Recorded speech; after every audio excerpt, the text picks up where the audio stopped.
홈팀 나고야 포메이션은 3-4-1이며 키무라는 페널티 박스 안에서 반박자 빠른 슈팅과 위치 선점으로 상대 수비를 무너뜨리는 핵심 무기다. 모리는 중원에서 압박과 탈압박 모두에 능하며 순간적인 전진 패스로 공격 템포를 올려주는 조율자의 역할을 한다.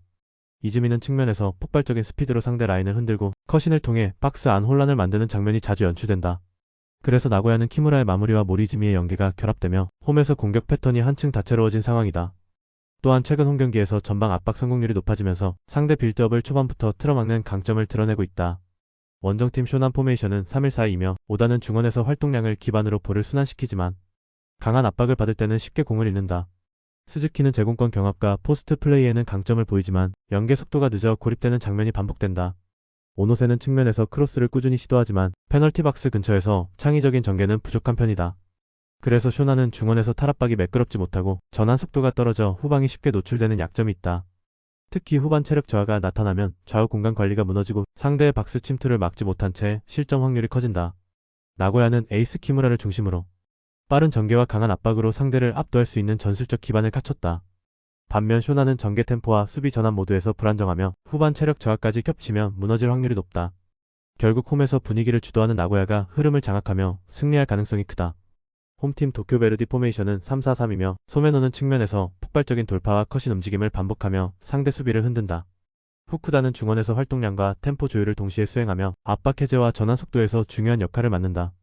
메시노는 전방에서 결정적인 슈팅 타이밍을 가져갈 수 있지만 압박 강도가 높아질 때 세밀한 마무리에서 기복을 드러낸다. 그래서 도쿄 베르디는 볼 점유율을 통해 경기를 안정시키려 하지만 수비 전환 시 뒷공간이 열리며 위기 노출이 잦다. 또한 측면과 중앙 사이 간격 유지가 완벽하지 않아 순간적으로 공간을 허용하는 장면이 반복되는 약점이 있다.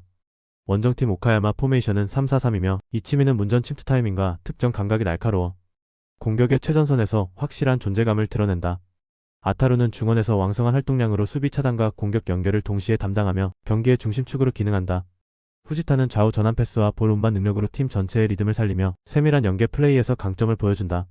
특히 이 세 명은 톰미다 바퀴처럼 맞물려 유기적인 공격 루트를 형성하며 짧은 패스와 빠른 움직임으로 상대 블록을 흔든다. 압박을 받는 순간에도 한 박자 빠른 전개로 찬스를 창출해내며 득점의 결정적인 기회를 꾸준히 만들어내는 팀이다. 오카야마는 3명의 주축이 만들어내는 콤팩트한 패턴 플레이로 상대 블록을 무너뜨릴 수 있는 힘을 갖췄다. 반면 도쿄 베르디는 점유율 운영에 비해 수비 간격 유지와 뒷공간 관리가 미흡하며 압박 강도에 따라 경기 흐름이 흔들린다. 결국 이 매치는 공격 완성도와 응집력에서 앞서는 오카야마가 승부를 결정지을 가능성이 높다. 특히 후반 체력 싸움까지 고려하면 오카야마 쪽의 승리 기대값은 더 크게 다가온다. 홈팀 요코하마 FC 포메이션은 3-4-3이며 루키앙은 제공권을 활용해 포스트 플레이를 시도하지만 박스 안에서의 결정력이 부족하다. 주앙 파울루는 하프스페이스 침투를 통해 연계를 도모하지만 순간적인 템포 전환이 매끄럽지 못하다.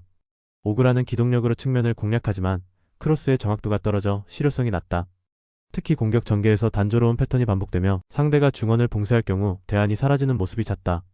수비 전환 시 뒷공간이 벌어지고 후반 체력 저하로 수비 간격 유지가 무너지는 약점도 분명하다. 결국 요코하마 FC는 공격과 수비 모두 뚜렷한 불안 요소가 공존하는 팀이다. 원정팀 니가타 포메이션은 4-4-2이며 하세가와는 속도를 활용해 상대 뒷공간을 공략하지만 슈팅 마무리에서 정확성이 떨어진다.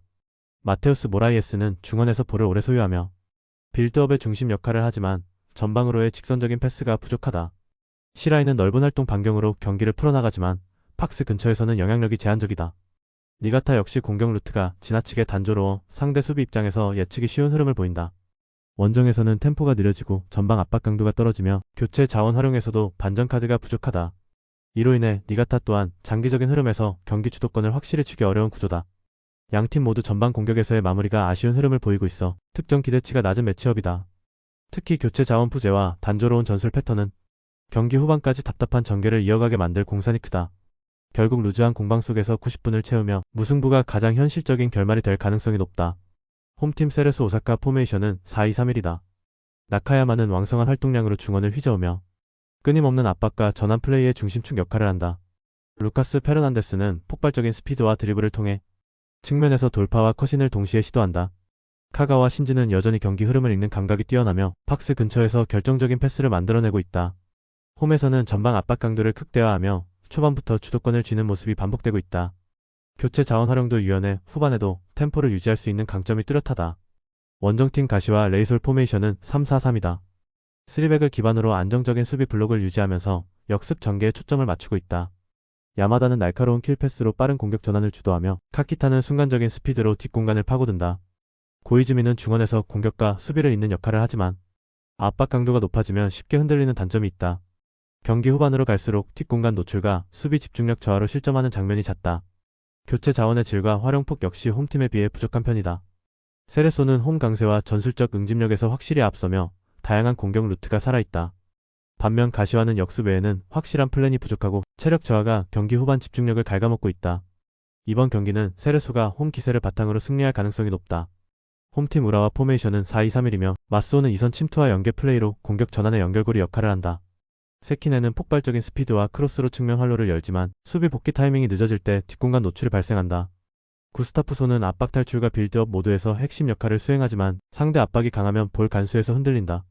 무엇보다 센터백 조합은 제공권에서 뚜렷한 열세를 드러내며 공중전 상황에서 집중력이 떨어지면 쉽게 실점으로 연결될 수 있다. 최근 경기에서도 세컨드 볼 대응이 불안정해 세트피스와 크로스 장면에서 불필요한 실점 빌미를 자주 내주고 있다.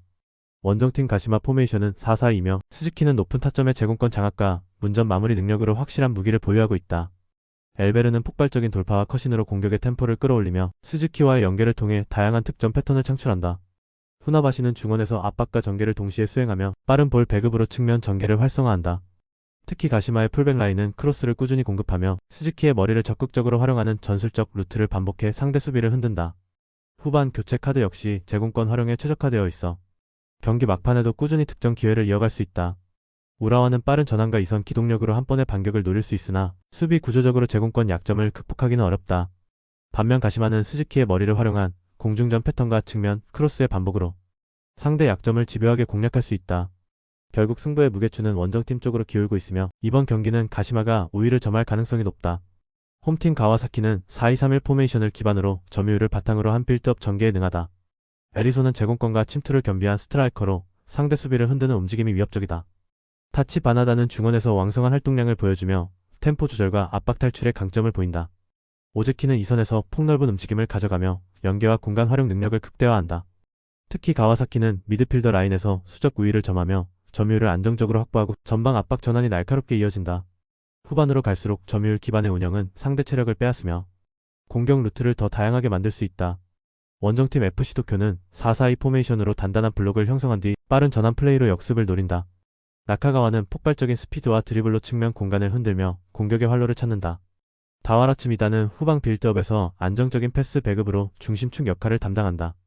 코이즈미는 왕성한 활동량을 바탕으로 압박과 연계 모두에서 헌신적인 플레이를 보여준다. 하지만 수비와 미드필드 간격이 벌어지면 후방 빌드업이 쉽게 끊기며 단조로운 공격 패턴이 반복되는 약점이 드러난다. 특히 경기 후반에는 압박 강도가 떨어지며 수비 블록의 집중력이 흔들리는 장면이 자주 나온다. 가와사키는 중원에서의 우위와 다양한 전술 루트를 앞세워 공격 템포를 끌어올릴 수 있다. 특히 에리손과 오제키의 전방 움직임은 FC 도쿄 수비를 지속적으로 흔들며 찬스를 창출할 것이다. 반면 FC 도쿄는 빌드업 안정감과 공격 패턴에서 한계가 드러나며 후반 체력 저하까지 겹칠 수 있다. 결국 경기 전체를 종합했을 때 가와사키가 주도권을 완전히 잡고 홈에서 승리를 챙길 가능성이 높다.